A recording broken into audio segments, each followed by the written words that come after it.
Most people don't get destroyed by giant mistakes. They get destroyed by the small ones, repeated daily. No fire, no crash, just slow erosion. You're not burning your life down. You're just sitting too long, scrolling too much, postponing what matters, and waiting. Then one day, you look up and ask, how did I get so far from the life I actually wanted? It's not the chaos that ruins you. It's the comfort you don't question. Today, we expose 7 innocent habits that are secretly draining your energy, confidence, focus, and future. Let's break them, one by one. You've heard the phrase, sitting is the new smoking. But this isn't just about your spine. It's about your state. A sedentary life doesn't just weaken your body. It suffocates your mind. Energy drops, mood tanks, testosterone dips, sleep disappears. And motivation? Dead on arrival. You're not built to be still. You're built to move, to lift, to sweat. Sitting all day is the modern version of slow self-destruction. Fix it. Walk in the morning. Stretch after work. Lift something. Breathe deep. Motion generates emotion. Use it. Let's talk about your first action every morning.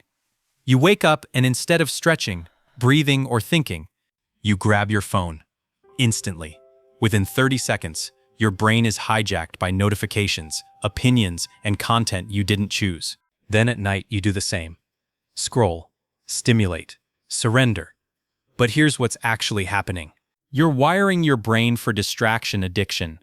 You weaken your focus, kill your sleep, shrink your attention span, and rob yourself of presence.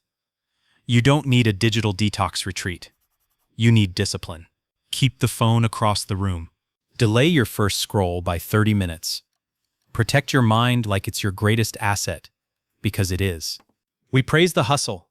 We wear exhaustion like a badge. We brag about 4 hours of sleep like a beast. But here's the truth. Sleep isn't weakness. Sleep is your biological superpower. Without it, your hormones collapse. Your willpower tanks. Your emotions spiral. Your brain literally loses its ability to process stress. Sleep isn't what you do after you finish your goals. It's what powers them. Make your bedroom a temple of recovery. No screens after 9. Bedtime alarm at 10. Wind down ritual. Stretch, read, journal. You don't need more hustle. You need better recovery. We say, I'll do it later. But most of the time, later becomes never. And never turns into regret. Here's the truth. Procrastination isn't laziness. It's fear. Fear of failure, of imperfection, of looking dumb. So you organize instead of create, plan instead of act, delay until the pressure crushes you. The bigger the task feels, the mountain grows. Fix it. Start imperfectly. Send the email. Open the doc. Take the first rep. Done is always better than perfect someday. Progress builds momentum, and momentum is what breaks fear. You want to be generous, kind, selfless, but in the process, you become a ghost in your own life. You say yes to every request. You cancel your plans to accommodate others. You dim your voice to keep peace. But slowly, your boundaries bleed out until you're drained, resentful, and hollow. Let's be clear. Helping is healthy. Sacrificing yourself constantly is self-abandonment. You're not here to be everyone's emotional support blanket. Reclaim your space. Say no without guilt. Cancel what doesn't serve you. Block time just for you. When you honor yourself, you teach others how to treat you. This isn't selfish. It's sustainable strength. We love to lie to ourselves. I'll start when I have more time, after this busy week, once I'm more confident. But guess what? The perfect time doesn't exist. There will always be bills, distractions, doubts. There is no signal that says now is safe, because growth doesn't wait for comfort. You don't get clarity first. You create it by acting. Want to launch the project? Start rough. Want to get fit? Start sloppy. Want to change? Start before you're ready. And it slowly kills your ambition. Here's a sneaky one. Avoiding the truth. Avoiding tension. Avoiding real talk. You stay quiet when things bother you. You smile through disrespect. You hold back instead of standing up. Why?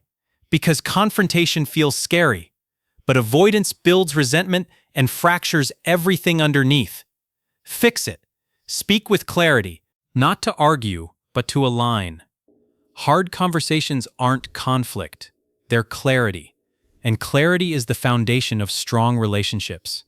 And strong minds. These habits seem harmless. That's what makes them so dangerous. They don't shout, they whisper. They disguise themselves as rest, kindness, or normal behavior. But they slowly drain your fire. Here's the good news. The moment you see them, you have the power to replace them. Move your body, sleep like your life depends on it, because it does. Do the hard thing first. Set real boundaries. Start before you're ready. Say what needs to be said. And above all, be intentional, because your life isn't made from big heroic moments. It's built on small decisions, made daily. So today, make one. Just one. Break the loop, reclaim the fire, and let this be your turning point. If you're ready to stop the quiet drift and start building a life of intention, subscribe now. We're here to help you. Engineer your best self. Your future isn't destroyed by one great failure. It's eroded by 1,000 small neglects. Pay attention to the details. Subscribe and comment. I will be intentional to start reclaiming your fire.